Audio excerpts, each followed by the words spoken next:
အားလုံးပဲပါပါ။ Polyset မြန်မာတော့ဘုကချင်ပါတယ်။ဒီဗီဒီယိုဖိုင်လေးမှာတော့ကျွန်တော်တို့ modify toolbar မှာရှိတဲ့တခြား command တွေကိုဆက်ပြီးပြလာရအောင်ပါ။ကျွန်တော်တို့ modify toolbar မှာ trim ဆိုတဲ့ command လေးကိုတွားရအောင်ပါ။ trim ဆိုတာကျွန်တော်တို့မလိုအပ်တဲ့အပိုင်းလေးတွေကိုဖြတ်ထုတ်ပြတဲ့ command လေးဖြစ်ပါတယ်။ဒီမှာလေးကျွန်တော်တို့ကြည့်အောင်ပါ။ trim ဆိုတဲ့ command ကို modify toolbar မှာရှိတဲ့ modify panel မှာကျွန်တော်တို့ toolbar လေးကိုကြည့်ပါတယ်။ဘာလို့ကျွန်တော်ဒီ line နဲ့ဒီ line ကြားတဲ့ဒီ file လေးကိုပြည့်စုံတယ်ဆိုဒီ line နဲ့ဒီ line ကိုအရင်ဆုံး select ပေးပါတယ်။ပြီးရင်ကျွန်တော်တို့ enter ခောက်ပါတယ်။ကျွန်တော်ပြည့်ချင်တဲ့ line ကိုဖြတ်ချလိုက်ပါတယ်။ဒါဒီ trim ဆိုတဲ့သဘောတရားတွေပါ။ trim ကိုကျွန်တော်တို့ဒီကနေယူလို့ရလို့ command ကနေ tr enter နဲ့တွားလို့ရပါတယ်။ tr enter ဆိုရင်ခုနအတိုင်းပဲကျွန်တော်တို့ဘယ်ပိုင်းနဲ့ဘယ်ပိုင်းကြားရပမာဏလေးကိုပြည့်စုံခြင်းလဲဆိုတဲ့ပုံကိုကြည့်ပြီးတော့ဒီ line နဲ့ဒီ line လေးကို select ပြီးတယ် enter ခောက်တယ်ဒီ line လေးကိုဖြတ်ချတယ်။ဒါခောက်။ဒါဒီ trim ဆိုတဲ့သဘောတရားတွေ။အဲကြောင့်မဲ့ tr enter ဖြစ်ချင်တဲ့ limit အတိုင်းအတာတော်လေးကို select ပြီးတယ် enter ခောက်တယ်ဖြစ်ချင်တဲ့ပိုင်းလေးကိုဖြတ်ချတယ် enter ခောက်။ဒါလေးကျွန်တော် tr enter ဆိုတဲ့သဘောတရား။ tr enter ဆိုတာကိုကျွန်တော်နောက်ထပ်တစ်မျိုးကြည့်လို့ရပါတယ်။ဒီမှာဆိုကျွန်တော်တို့ဒီ line လေးတွေလို့ဒီဘက်ကိုရှိတယ်ကျွန်တော်တို့ရဲ့ဒီ line ရဲ့ vertical ဒီပေါင်းနေတဲ့ line ရဲ့ချမ်းကိုအားလုံးပြတ်သွားတယ်ဆို trim ဆိုတဲ့ command လေးကိုနောက်ထပ်တစ်လုပ်ပါတယ်။ tr enter ဆိုပြီးခုတစ်ခါတော့နှစ်ဖက် limit ပေးတယ်တစ်ဖက်ထဲ limit ပေးပါ vertical line ကို limit ပေးတယ် enter ခောက်တယ်ဒီပိုင်းလေးကိုဖြတ်ချတယ်။ဒီဘလောက်ပဲရှင်းနေဖြစ်သေးပဲရောက်လို့ဖြစ်ပါပါတယ်။ဒါဒီ trim ကို tr enter တစ်ချိန်လုံးကနေပြည့်ချက်ပါနောက်တစ်ခုကတော့ကျွန်တော် tr ဆိုပြီးတော့ enter နှစ်ချိန်ခောက်တာပါကျွန်တော် spacebar ကိုသုံးပါတယ် spacebar ကိုသုံးပါတယ် tr enter နှစ်ချိန်ခောက်လို့ရှိရင်တို့စက်မဲ့တစ်ခုအပိုင်းတစ်ခုကိုစိတ်တိုင်းကြဖြတ်လို့ရပါတယ်။ဒါလို့ဒီပိုင်းကြီးဆိုရင်တို့ဖြတ်ခွင့်ပြရတော့ဖြတ်ခွင့်မပြတော့ပါဘူး။ဒါဒီ tr enter နှစ်ချိန်သုံးပြရခြင်းဖြစ်တယ်ပါ။ပြန်ပြောကြည့်ပါမယ်။ trim ဆိုတဲ့ command လေးကိုဒီကယူသုံးတာဒီ tr enter နဲ့ပြီးပြယူပါတယ်။ tr enter ဆိုပြီးတော့ကျွန်တော်တို့သုံးပြမယ်ဆိုရင်နံပါတ်1ကျွန်တော်တို့ဆက်စစ်ပြတ်သွားတဲ့ဒီအတိုင်းအတာပေါ်မှာနောက်တစ်ခုကို limit ပေးတယ် enter ခောက်တယ်ကြားရတဲ့ဘိုင်းလေးကိုဖြတ်ချတယ် enter ခောက်တယ်။သို့မဟုတ်ကျွန်တော်တို့ tr enter ဒီ line ရဲ့ဒီဘက်ချောက်ပြတ်သွားတယ်ဆိုလို့ရှိရင်ကျွန်တော်တို့ tr enter ဆိုပြီးဒီ line ကို select ပေးတယ် enter ခောက်တယ်ဒီဘိုင်းလေးကိုဖြတ်ချတယ် enter ခောက်တယ်။သို့မဟုတ်ကျွန်တော်တို့အနေနဲ့ tr enter ဆိုပြီးတော့စိတ်တိုင်းကြတဲ့ဘိုင်းလေးကိုဖြတ်လို့ရပါတယ်။ဒါဒီကျွန်တော်တို့ဒီနေရာနဲ့ဒီနေရာအသုံးပြုဖို့မျိုးပြပါဘူးအသုံးပြုရတာကြီးပဲပြပါဘူးဒါဆိုရင်တော့ trim ဆိုတဲ့သဘောတရားတွေကိုကြားလိမ့်မယ်ဖြစ်ပါတယ်နောက်ထပ်ကျွန်တော်တို့သွားမှာဒီ break ဆိုတဲ့ command လေးပါ break ဆိုတာ break ဖြတ်တာပေါ့ trim သဘောတရားလေးပါဒီလိုတန်ကလေးကြားထဲမှာရှိတယ်ဒီအတိုင်းအတာပုံမှန်သားလေးကိုကျွန်တော်တို့ဒီနေရာလေးမှာဟောင်းလောက်ပေါက်ပြီးဖြစ်သွားတယ် break ဆိုတဲ့ command ကိုပေါင်းပြရပါတယ် command ဒီကျွန်တော် br enter ပါ br enter ဆိုပြီးတော့ကျွန်တော်သုံးပြမယ်ဆိုရင်ပထမဆုံး4000လုံးလေးစကြတဲ့နေရာစပြီးဒီပြတ်သွားပါတယ်ချက်ဒုတိယအနေနဲ့ကျွန်တော်ဘယ်တိုင်းတာဒီဖြတ်သွားတယ်ဒီဖြတ်သွားတယ်ဒီဆိုတဲ့ပုံစံလေးပါနောက်ထပ်တစ်ချက် click ပြီးဒီနေရာလေးမှာဟောင်းလောက်ဖြစ်သွားပါဒါဒီ break ဆိုတဲ့ပုံစံလေးပါပြောပါမယ် command ဒီကျွန်တော်ပါကြည့်တယ် br enter ဒီချ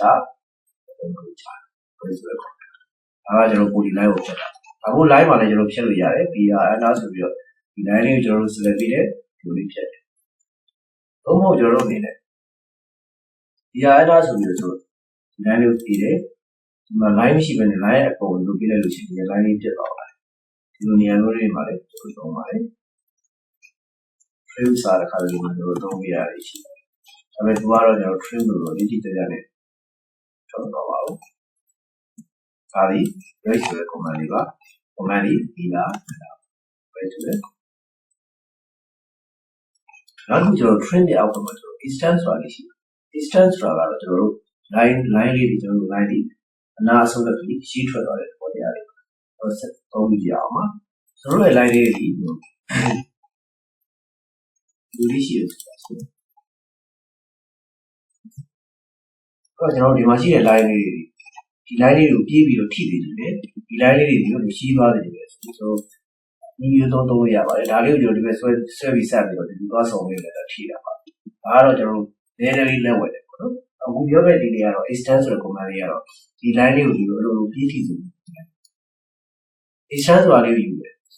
extend ဆိုတာလေးကိုယူလိုက်တာလေဒီ trim လို့ပဲနံပါတ်တွေ limit ပေးရပါတယ်ဘယ်ကိုပြေးထိနေလဲဒီကိုထိနေကြလားဒီကိုထိနေဆိုတော့သူကသူ့ရှိမှခန်းရရောင်းလို့ဒီကိုထိနေတယ်ဆိုရင်ဒီနေရာလေးကိုတစ်ချက်ခလစ်တယ်အနာခေါက်တယ် extend ပြေးထိနေတဲ့ line လေးကိုခလစ်ပြလိုက်တာလေဆိုတော့ဘယ်ကွာဝေးရောက်နေစီပြေးပြီးထိပါတယ်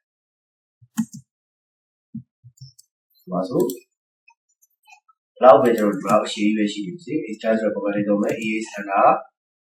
extend ကိုကျွန်တော်တို့ဒီကနေယူလို့ရတယ်လို့ command နေယူလို့ရတယ် command ဒီ extend ဒီဒီနေရာကို select ပြီးတယ်အနာခေါက်တယ်ဒီထိတဲ့ line လေးကို select ပြီးတယ်အနာခေါက်ဒါဒီ extend ဆိုတဲ့ command လေးဒီလိုပါပုံကျွန်တော်တို့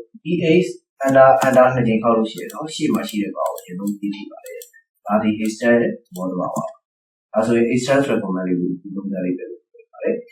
နောက်တစ်ခုကကျွန်တော် stress ဆိုတဲ့ command လေးပါဒီ command လေးပါသူက extend နဲ့ custom နဲ့တူပါတယ် stress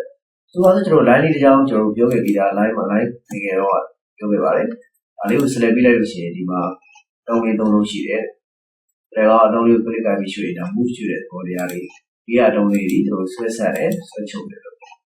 ဒါဒီကျွန်တော် stress ဆိုတဲ့ပေါ်တရားနဲ့တူပါတယ်အဲ့တော့ဒီလိုမဟုတ်ဘဲနဲ့ကျွန်တော်ဒါလို့ line ကြီးတွေပုံမှန် line တွေအများကြီးရှိခဲ့တယ်ရှိအဲ့ဒီ line တွေအားလုံးလည်းတိုင်းတိုင်းကျွန်တော်တို့ဆွဲချုပ်မှုဆွဲဆန်းမှုဆိုတာဒီများဖြစ်နေတယ်ဒါကြောင့်ကျွန်တော်တို့နေနဲ့ stress ဆိုတဲ့ပုံမှန်လေးကိုသုံးပါတယ်အဲ့ stress ဆိုတဲ့ပုံမှန်လေးကိုသုံးဖို့အတွက် stress ဆိုတဲ့ပုံမှန်လေးကိုသုံးဖို့အတွက်သူ့မှာပတ်သက်ချက်လေးရှိပါတယ်သူဒီနံပါတ်1 cross selection only ကိုပဲသုံးလို့ရှိပါတယ် cross selection ဆိုတာကျွန်တော်ဒီမှာပြောခဲ့ပြီးသားဒါဒီ cross selection ဒါဒီ window selection ပြောရင်ဒါဒီအစိမ်းအောင် selection လေးတစ်ခုပဲသုံးလို့ရှိပါတယ်အဲ့တော့ cross selection ကိုတော့မှပဲသူကဘယ်လိုဒီထားမှာသုံးဖို့ပြုတယ်ဆိုရင်ဟိုဆွဲဆက်မယ်ဆွဲချုပ်မယ် object ရဲ့ထိပိုင်းလေးကိုပဲပေါအောင်အောက်ခွင့်ပြုပါတယ် cross selection ကိုဒီလိုတော့ကောက်လို့မရပါဘူးဒါဆို command အလုပ်လုပ်ပါအောင်ဒီဘယ်ပိုင်းကိုဆွဲဆက်နေပါလဲဆိုတာကိုယူပြရပါတယ်အဲဒါကျွန်တော်ပြန်သွားပါမယ် stress ဆိုတာလေးကိုယူတယ် stress cross selection only ကိုမှထိပ်ပိုင်းလေးကိုပေါအောင် select ပြီးတယ် under ခေါက်တယ်ပြီးတော့ base point လေးတွေရပေးရပါတယ် base point ပြီးပြီးတော့ဒီဘက်ကို not to scale ဆွဲဆက်လို့ရတယ်လို့ scale တိကျရိုက်ထည့်ပြီးတော့ဆိုပါတော့ဒီဘက်ကိုကျွန်တော်တို့တရား unit ဆိုပါစို့တရားဆိုချင်ပါဒီကို unit တရားဆွဲဆက်ပေးလိုက်တာဖြစ်ပါတယ်ဒါဒီကျွန်တော် stress command ပါ stress command ကိုကျွန်တော်တို့အနေနဲ့ဒီရသွားလို့ရလို့ command ကနေလည်း s under ဆိုပြီးသွားလို့ရပါတယ် s under cross selection only မှာထိပ်ပိုင်းလေးပေါအောင် select ပြီးတယ် under ခေါက်တယ် base point တနေရာပေးတယ်ဆွဲဆက်နဲ့ဘုံဘုံဆွဲချုပ်တယ် s under ဒီဘက်ဆိုလည်းပဲ cross selection only မှာဒီလိုလေးထိပ်ပိုင်းလေးပေါအောင်ပေးတယ် under ခေါက်တယ် base point တနေရာပေးဘိုင်းနေမကပါဘူးကျွန်တော်တို့နေတဲ့ stress command ကိုတော့တန်ငယ်လေးပိုင်းမှာသုံးလို့ရပါတယ် s under cross selection only မှာထိပ်ပိုင်းလေးပေါအောင်ပေးတယ် under ခေါက်တယ် base point လေးတနေရာပေးချုပ်တယ်ဆွဲဆက်တယ်ပြီးပြီ s under cross selection only မှာထိပ်ပိုင်းလေးပေါအောင်ပေးတယ် under ခေါက်တယ် base point တနေရာပေးဆွဲချုပ်ဆွဲဆက်ဒါဒီ stress command ပါ trim နဲ့ extend နဲ့ spread တွေပြီးသွားပြီဆိုတော့ကျွန်တော်တို့ဒီမှာ fillet ဆိုတဲ့ command လေးသွားရအောင် fillet ဆိုတာလေကျွန်တော်တို့ပြထားတဲ့အတိုင်းကျွန်တော်တို့အနားလေးနောက်မှတစ်ခုကိုကျွန်တော်တို့အနေနဲ့ fillet ကလေးချိုးပြတာဖြစ်ပါတယ်တို့သွားကြည့်အောင်နော်ကျွန်တော် line လေးတွေဒီလိုရှိတယ်ဆိုတာဆိုဒီနေသားလေးတွေကျွန်တော်တို့ရှိပါတယ်ဒီနေသားလေးမှာကျွန်တော်တို့အနေနဲ့ဒီ line နဲ့ဒီ line လေးကိုဒါမျိုး circular shape လေးချိုးသွားတယ်ဆိုရင် radius တစ်ခုနဲ့ကျွန်တော်တို့ချိုးပြရပါတယ်ဆိုပါဆို radius ကျွန်တော်တို့30ဆိုတာလေးနဲ့ကျွန်တော် fillet ချိုးကြည့်အောင်ပါ fillet ဆိုတာလေးကိုကျွန်တော်ယူပါတယ်မှတ်တယ်ပြီးကျွန်တော်တို့အနေနဲ့ radius တန်ဖိုးရိုက်ပြီးတော့ကျွန်တော်ထည့်မှာဖြစ်ရကြ r under လို့ရိုက်ပါတယ်ဒီ radius တန်ဖိုးလေးရိုက်ထည့်ပဲ30ဆိုပြီးတော့ကျွန်တော်တို့ first line second line ဆိုပြီးချိုးလိုက်ပါဆိုဒီ up ပြီး radius 30နဲ့ fillet ပြီးချိုးပြရဖြစ်ပါတယ်အဲ့လိုပါပဲ fillet ကိုကျွန်တော်ဒီကနေယူလို့ရတယ် command အနေနဲ့သုံးလို့ရပါတယ် f under radius နဲ့ရိုက်မှာဖြစ်ရကြ r under radius တန်ဖိုး30ဖြစ်ရကြောင်း30 under ဆိုပြီးတော့ first place second place ဆိုပြီးတော့ပြီးလို့ရတယ်။ဒါဒီ fillet ကိုချိုးတာပါ ဒါဒီကျွန်တော်တို့အနေနဲ့နောက်ထပ် fill ကိုကျွန်တော်0တန်ဖိုးနဲ့ချိုးကြည့်ရအောင်ပါ f under r under 0 under ဆိုပြီးရဲ့0နဲ့ချိုးမယ်ဆိုရင် first click second click ချိုးမယ်ဆိုရင်သူဒီနောက်မှထွက်သွားပါတယ်ဒါဒီဘယ်လိုအနေထားမျိုးလဲဆိုတော့တို့ line ဒီအနေထားမျိုးမှာပဲရောက်နေစီကျွန်တော်ဒီ line နဲ့ဆိုပါစို့ဒီ line လေးရှိရဆိုပါစို့ဒီ line တစ် line ကိုကျွန်တော်တို့အနေနဲ့သွားပြီးစုံစေချင်တယ်ဆိုရင် f under r under 0 under ဆိုပြီးတော့ first line နဲ့ second line ကို select ပြလိုက်တာလေဒီလိုဖြစ်တော့ဒါဒီကျွန်တော် line ကို fill ချိုးခြင်းဖြစ်ပါတယ်နောက်တစ်ခုကကျွန်တော်တို့ circle ကို fill ချိုးကြည့်ရအောင် circle တစ်ခုရှိတယ်ဆိုပါစို့ဒီ circle နဲ့ဒီ circle ကြားကိုကျွန်တော်တို့ grid တစ်ခုနဲ့ fill white ချင်တယ်ဆိုရင်ကျွန်တော်တို့ f under r under ဆိုပါစို့ grid 30နဲ့ပဲ fill white ကြည့်အောင်30 under ဆိုပြီးတော့ first circle 10ရဲ့ second circle 10ရဲ့ကို click လိုက်တာဒီနေရာလေးမှာ fill ပြီး white ပြီးတစ်ခုချိုးပြလို့ဖြစ်ပါတယ်ဒါဒီကျွန်တော် fill ဆိုတဲ့ command လေးပါ fill အောက်မှာရှိတဲ့နောက်ထပ် command ကတော့ chamber ဆိုတာလေးပါသူကအဆောင်လေးချိုးပြတာဖြစ်ပါတယ်ဥပမာဆိုပါစို့ကျွန်တော်တို့ rectangle လေးတစ်ခုရှိပါတယ် RECN ပေါ့ဒီ rectangle လေးကိုကျွန်တော်တို့အနေနဲ့ခုနအတိုင်းလေးပဲ fill command လေးဆက်သွားကြည့်အောင် rectangle လေးဒီ polygon လေးဖြစ်ပါတယ်ဒီဟာလေးကိုလည်းကျွန်တော် fill ချိုးလို့ရပါတယ်ဆိုပါစို့ f under r under 30 under ဆိုပြီးတော့ကျွန်တော် fill လေးချိုးမယ်ဆိုရင်ဒီကြားလေးထွက်သွားပါတယ်ဒါဒီကျွန်တော်တို့ rectangle ကိုကျွန်တော် fill ချိုးတာပါ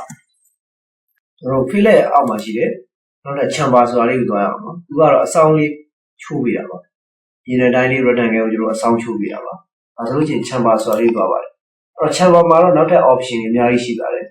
select first line or ကျွန်တော်တို့အနေနဲ့ distance တန်ဖိုးတွေ angle တန်ဖိုးတွေဒီနေရာတွေရိုက်ထည့်ပေးရပါတယ်ဒါကြောင့်ကျွန်တော် distance ဆိုတာလေးရွေးပါတယ် distance ဆိုတာဒါလေးကိုဒီလို click လိုက်လို့ရတယ်ဒီ under ဆိုပြီးရိုက်ထည့်ပေးတာဒီ under ကိုရိုက်ထည့်လိုက်တာနဲ့ကျွန်တော်တို့ပထမဆုံး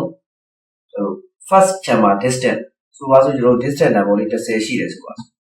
ဆိုလိုချင်တာကသူကဒီဘက်ကနေဒီဘက်ကိုဘလောက်အကွာအဝေးလေးချိုးမှာလဲဒီဘက်ကနေဒီဘက်ကိုဘလောက်အကွာအဝေးလေးဒီလိုလေးလှမ်းပြီးချိုးမှာလဲဆိုတော့လေသတ်မှတ်ပေးတာပါအဲကျွန်တော်တို့ first chamber distance ဆိုပါစို့ဒီတောင်လေးကနေဒီဘက်အကွာအဝေးလေး30ဆိုပါစို့30နောက်ထပ်ကျွန်တော် second chamber distance ဒီနေရာကနေဒီအကွာအဝေးလေး30ဆိုပြီးတော့နောက်ထပ်30 under ဆိုပြီးရိုက်ထည့်ဒါဆိုလို့ရှိရင်တော့ကျွန်တော်တို့ chamber distance လေးသတ်မှတ်ပြီးဖြစ်တဲ့ကြောင့် line လေးတစ် line ကို first line နဲ့ second line click ပေးရမယ်ဒီနေရာမှာရှိတဲ့ခုနဆုံးမှပြီး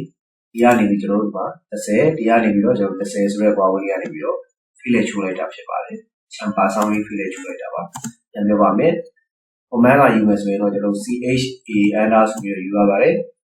CHA under ဆိုပြီးတော့နံပါတ်တွေကျွန်တော် option နဲ့သွားမယ်ဆိုတာလေးယူပေးရပါတယ် distance ဆိုတာလေးနဲ့သွားမယ်ဆိုရင် distance ဆိုတာလေးယူတယ်ဒီဘက်ကနေပြီးတော့ဒီဘက်ကိုဘလောက်ကွာဝေးဆိုပါဆိုတော့ဒီဘက်ကတော့15ပေါ့ဒီဘက်ကနေဒီပုံမှာဒီဆုံးမကလေးရဲ့ဒီဆုံးမကို15ဆိုပြီးယူပေးတယ်အန်ဒါခေါက်တယ်နောက်ထပ်ဆုံးမကနေဒီဘက်ကိုကျွန်တော်တို့20ဆိုပြီးယူပေးတယ်20အန်ဒါခေါက်ပြီးကျွန်တော်တို့15ဆိုတာယူရသည် first point ဖြစ်တဲ့အတွက်ကြောင့် first line ကိုကျွန်တော်တို့ click ချက်ချတယ်နောက်ထပ်ကျွန်တော်တို့အနေနဲ့ second line ကို click ချက်ချလို့ရှိရင်ဒီနေရာကနေဒီဘက်ကို15ဒီနေရာကနေဒီဘက်ကို20ဆိုတဲ့ပေါင်းလေးကနေ line ဆောင်းလေးခြုံပေးပါတယ်ဒါဒီကျွန်တော်တို့ chamber ဆိုတာလေးပါ chamber ဆိုတော့ကျွန်တော်တို့အနေနဲ့ဒါကိုဒီလိုနဲ့ distance option လေးနဲ့သွားတာဖြစ်ပါတယ်ဒီ h under distance ဆိုတော့ဒီ under first point ကွာဝေး30ဆို30 second point ကွာဝေး30ဆို30ဆိုပြီးတော့ဒါနဲ့ဒီလိုလေး click ပြလိုက်တာပါဒါဒီ chamber ဆိုတဲ့ option တစ်ခုပါနောက်ထပ် chamber ဆိုတဲ့ option လေးတစ်ခုရှိပါတယ် CH under ဆိုပြီးတော့ကျွန်တော်ဝင်မယ်ဆိုရင်နောက်ထပ်ကျွန်တော် angle ဆိုတာလေးရှိပါတယ် angle ဆိုတာတော့ကျွန်တော် angle တန်ဖိုးနဲ့သွားတာပါ angle ဆိုတာလေး A under လို့ယူလိုက်လို့ရှိရင်နံပါတ်1ပထမဆုံး first line ရဲ့ chamber distance လေးပေးရပါတယ် length ပေးရပါတယ်ဆိုပါစို့ length 15ဆိုပါ15 under ဆိုဒုတိယအနေနဲ့ angle တန်ဖိုးလေးပေးရပါတယ် angle တန်ဖိုးကကျွန်တော်45ဆိုပါစို့45 under ဒါဆိုလို့ရှိရင်တော့ first line ကနေပြီးတော့ first line ဆိုတာဒီပဲ line ပေါ့နော်ဟိုပထမဆုံးစ click ချမယ် line ပေါ့အော်ဒီ click ချမယ် line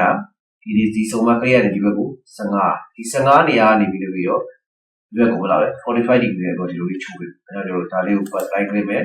နောက်ထပ် second line click ရလို့ရှိရင်ကျွန်တော်ဒီနေရာမှာ15နေရာနေပြီးတော့45 angle လေးနဲ့ချိုးပေးတာဒါဒီကျွန်တော်နောက်ထပ် option တစ်ခုပါဒါဆိုလို့ရှိရင်တော့ကျွန်တော်တို့ fill လိုက်ရဲ့ chamber ဆိုတာဒီရလိမ့်မယ်လို့ပြောရပါတယ်